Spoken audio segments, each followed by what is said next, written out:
গগনচুম্বী অট্টালিকা আর ব্যস্ত ব্যবসায়িক পরিবেশের কারণে বিশ্ববাসীর কাছে ফ্রাঙ্কফুর্ট হয়ে উঠেছে বিখ্যাত। তাছাড়া এই শহরের কোনায় কোনায় লুকিয়ে আছে ঐতিহ্য, ইতিহাস আর সংস্কৃতি। আজ আমরা ঘুরে দেখব কিছু ঐতিহাসিক নিদর্শন, ঐতিহাসিক স্থান এবং রোমানদের দুর্গ। জার্মানির আধুনিক আকাশচুম্বী ভবনের ভিড়ের মাঝেও একটি স্থান আছে, যেখানে পাথরের দেয়ালে জমে আছে শতাব্দীর ইতিহাস আর বাতাসে ভেসে বেড়ায় সাম্রাজ্যের স্মৃতি। এই শহর শুধু একটি শহর নয়, এটি অতীত আর বর্তমানের মিলনস্থল। এমন একটি জায়গা যেখানে মানুষের বিশ্বাস, রাজশক্তি, স্থাপত্য এবং সভ্যতা একসঙ্গে দাঁড়িয়ে আছে শতাব্দীর পর শতাব্দী।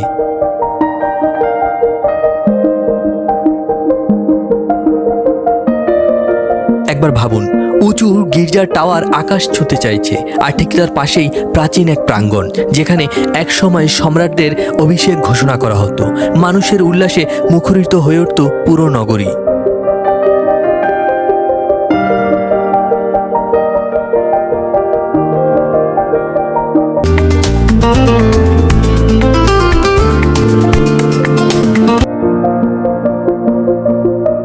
আজ আমরা প্রবেশ করতে যাচ্ছি সেই ইতিহাসের ভেতরে। দেখব স্থাপত্যের সৌন্দর্য, অনুভব করব মধ্যযুগের আবহ, আর বুঝব কিভাবে এই শহরটি হয়ে উঠেছিল ইউরোপীয় সভ্যতার এক শক্তিশালী প্রতীক।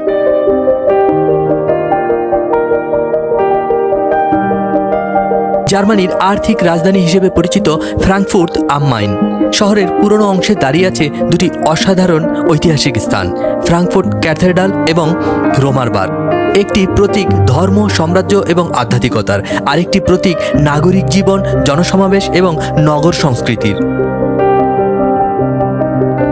এই দুই স্থানের মধ্য দিয়ে আমরা দেখতে পাই ইউরোপীয় মধ্যযুগের শক্তি, রাজনীতি, বিশ্বাস এবং মানুষের জীবনযাত্রার এক জীবন্ত ইতিহাস।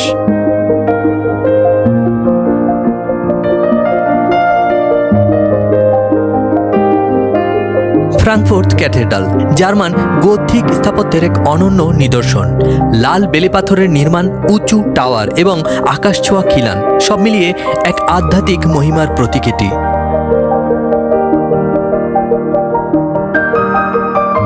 তেরোশো শতাব্দী থেকে শুরু করে 1500 শতাব্দী পর্যন্ত ধাপে ধাপে এই গির্জার নির্মাণ কাজ সম্পন্ন হয়।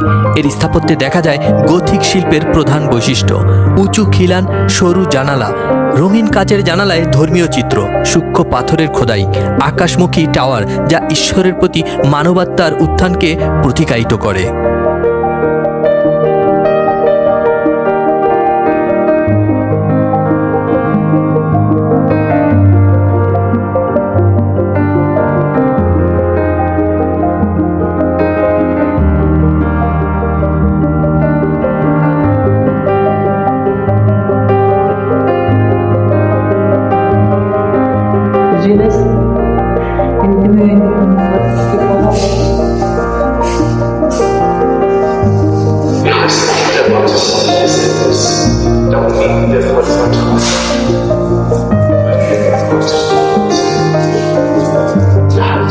গির্জার অভ্যন্তরে আলো প্রবেশের এক নাটকীয় পরিবেশ তৈরি হয়, যা মধ্যযুগীয় স্থাপত্যের এক গভীর দার্শনিক ধারণা বহন করে।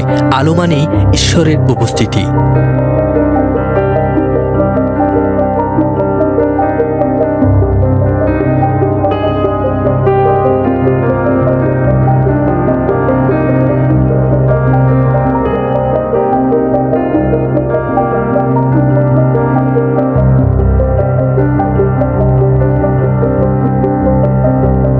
এই ক্যাথেড্রালের গুরুত্ব শুধু ধর্মীয় নয়, এটি রাজনৈতিক ইতিহাসেরও অংশ।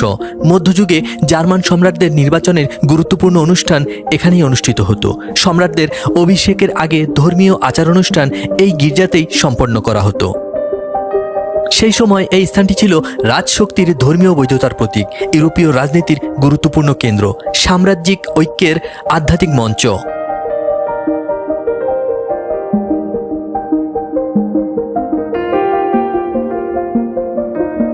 1867 সালে এক ভয়াবহ অগ্নিকাণ্ডে ক্যাথেড্রালের বড় অংশ ক্ষতিগ্রস্ত হয়। পরবর্তীতে ঐতিহাসিক নকশা অনুসারে পুনর্নির্মাণ করা হয়। তাছাড়া দ্বিতীয় বিশ্বযুদ্ধেও এই ক্যাথেড্রালের বড় ক্ষতি সাধিত হয়। নগরবাসীর ঐতিহ্য সংরক্ষণের আগ্রহে আবারও এটিকে পুনরুদ্ধার করা হয়। সুতরাং আজ এটি শুধু একটি ধর্মীয় স্থান নয়, এটি জার্মান সংস্কৃতির ঐতিহ্যের এক অমর প্রতীক।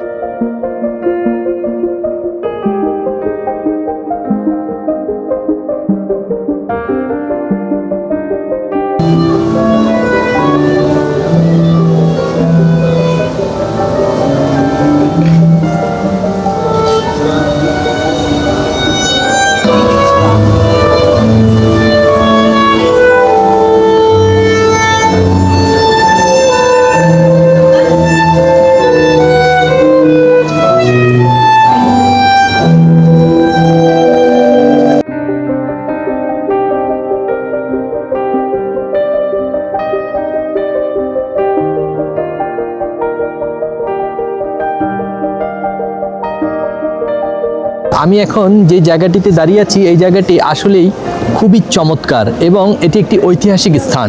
তা আপনাদের দেখানোর চেষ্টা করছি এই জায়গাটি। এটাকে মূলত বলা হয় রোমারবার্গ।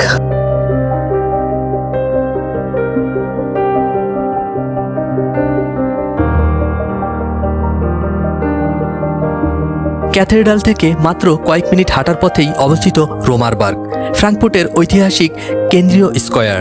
এটি এমন একটি স্থান যেখানে শতাব্দীর পর শতাব্দী ধরে মানুষ মিলিত হয়ে এসেছে, বাণিজ্য, উৎসব, ঘোষণা, রাজনীতি এবং দৈনন্দিন জীবনের জন্য।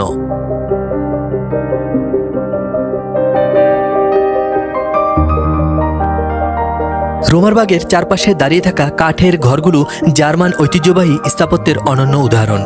ত্রিভুজাকৃতির ছাদ, কাঠ এবং পাথরের সমন্বয়ে নির্মাণ, রঙিন বাহ্যিক অলঙ্করণ এবং ঐতিহাসিক সিটি হল, যেটাকে রোমার ভবন নামে আমরা চিনি।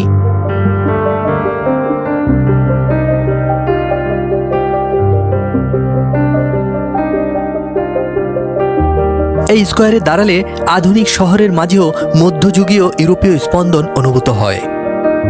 সম্রাটের নির্বাচনের পর শোভাযাত্রা ক্যাথেড্রাল থেকে এই স্কয়ারে আসতো। এখানেই জনগণের সামনে সম্রাটকে ঘোষণা করা হতো। সুতরাং রোমারবার্গ ছিল রাজকীয় উৎসবের মঞ্চ, বৃহৎ বাজারের স্থান, জনঘোষণার কেন্দ্র, নাগরিক জীবনের মিলনস্থল।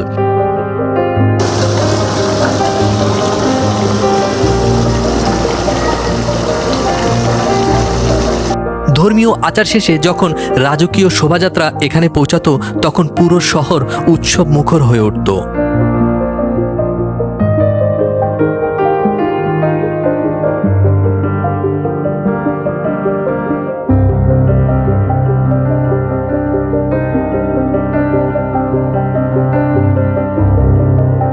দ্বিতীয় বিশ্বযুদ্ধের সময় রোমারবার্গ প্রায় সম্পূর্ণ ধ্বংস হয়ে যায়।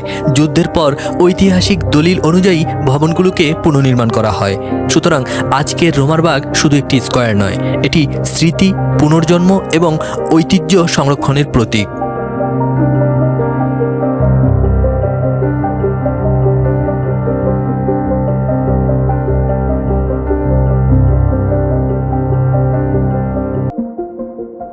ফ্রাঙ্কফুর্ট ক্যাথেড্রাল এবং রোমারবার্গ একসঙ্গে মধ্যযুগীয় নগর সভ্যতার পূর্ণ চিত্র তুলে ধরে।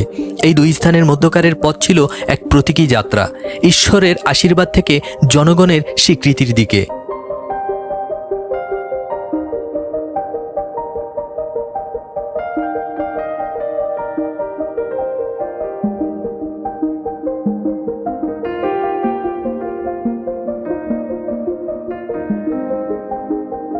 আজ এই দুই স্থান পর্যটনের কেন্দ্র। বড়দিনের বাজার, সাংস্কৃতিক অনুষ্ঠান এবং ঐতিহাসিক ভ্রমণের মাধ্যমে এগুলো আজও জীবন্ত।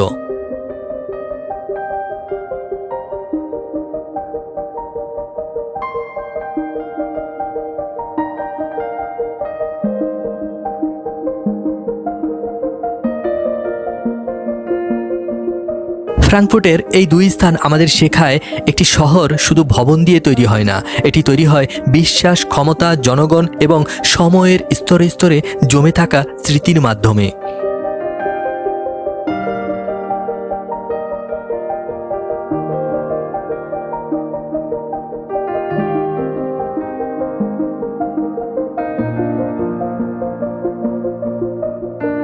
এটাই সেই রোমারের প্লাস। হাজার বছরের পুরাতন এই রোমান দুর্গ বর্তমানে ট্যুরিস্টদের একটি আকর্ষণীয় কেন্দ্র হয়ে দাঁড়িয়েছে।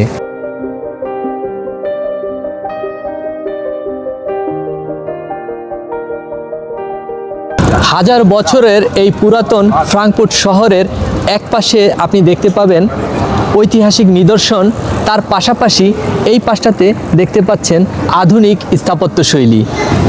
এই ঐতিহ্য এবং আধুনিকতার ছোঁয়ায় দুই একত্রিত হয়ে এই ফ্রাঙ্কফুর্ট শহরটাকে বিশ্ববাসীর কাছে করে তুলেছে বিখ্যাত।